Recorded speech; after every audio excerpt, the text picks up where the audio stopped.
Welcome to Sridev healthy kitchen. Hi friends, இந்த வீடியோவில் டேஸ்டியான காளான் சூப் எப்படி பண்ணலாம்னு பார்ப்போம்.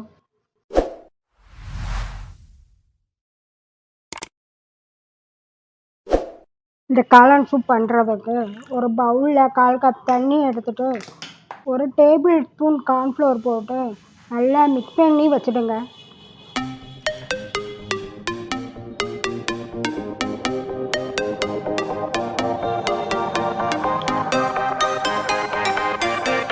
காளான் சைஸ் பெருசாக இருந்தால் 8 காளான், இல்லாட்டினா 10 காளான் எடுத்து இந்த மாதிரி சைஸில் பொடியாக கட் பண்ணி வச்சுருங்க. காளான் ஸ்மால் பீஸாக கட் பண்ணியிருந்தால் சூப் பண்ணுறதுக்கு நல்லாயிருக்கும். ஒரு ஃப்ரைங் பேனில் 2 டேபிள் ஸ்பூன் பட்டர் போட்டு ஹீட் பண்ணுங்கள். இந்த சூப் பண்ணுறதுக்கு அன்சால்ட்டடு பட்டர்னு பெஸ்ட்டு. பட்டர் ஹீட் ஆனதும் ஒரு பெரிய வெங்காயத்தை பொடிசாக கட் பண்ணி அதை ஆட் பண்ணுங்கள். ஸ்டவ்வை மீடியம் ஃப்ளேமில் வச்சு ஆட் பண்ண வெங்காயத்தை 2லேருந்து 3 நிமிஷம் வரைக்கும் வெங்காயம் சாஃப்ட் ஆகிற வரைக்கும் ஃப்ரை பண்ணணும்.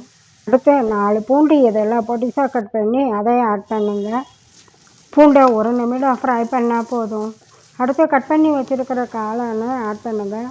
ஸ்டவ்வை மீடியம் ஃப்ளேமில் வச்சு ஒரு 3 மினிட்ஸ் ஃப்ரை பண்ணுங்கள். காளான் நல்லா ஃப்ரை ஆகிறதுக்கு ஒரு 10 மினிட்ஸ் ஆகும். 10 மினிட்ஸ் கழித்து காளான் 80% அளவுக்கு நல்லா குக் ஆகிருக்கும். தேவையான அளவு உப்பு போட்டுக்காங்க. காளானை ரொம்ப ப்ரௌனாகவும் வதக்கிடக்கூடாது, சூப் டேஸ்ட்டு நல்லா இருக்காது.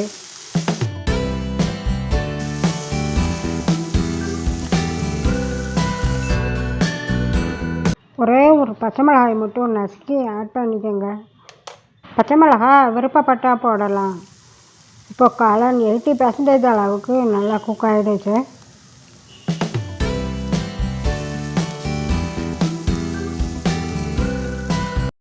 3 கப் தண்ணி சேர்க்கணும்.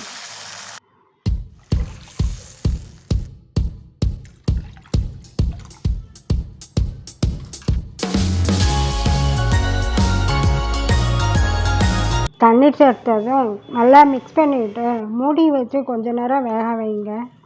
உப்பு கொதிக்க ஆரம்பித்ததும் மூடி வைக்காமல் ஒரு 5 மினிட்ஸ் வேக விடுங்க. அடுத்து ஒரு 1/2 டீஸ்பூன் மிளகுத்தூள் ஆட் பண்ணுங்கள். காரமாக வேணும்னா இன்னும் ஒரு 1/4 டீஸ்பூன் மிளகுத்தூள் ஆட் பண்ணிக்கோங்க. அடுத்து கரைச்சி வச்சுருக்கிற கார்ன்ஃப்ளவர் மிக்ஸை ஆட் பண்ணுங்கள். கார்ன்ஃப்ளவர் லிக்யூடை ஆட் பண்ணதும் நல்லா மிக்ஸ் பண்ணிடணும். அடுத்து ஒரு 5 மினிட்ஸில் காளான் சூப் ரெடி ஆகிடும். லாஸ்ட்டில் கொஞ்சம் கொத்தமல்லி தழையை கட் பண்ணி தூவி விடுங்க. கொத்தமல்லி தழை போட்டால் டேஸ்ட் நல்லாயிருக்கும்.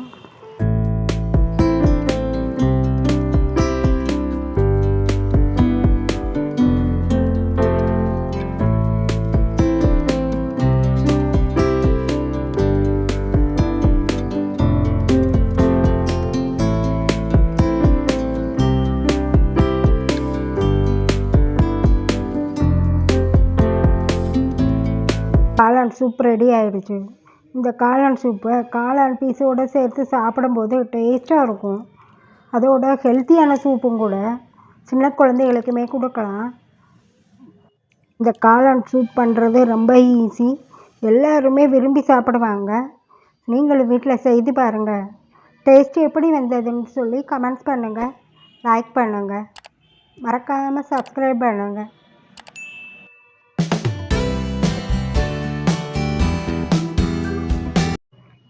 Thank you.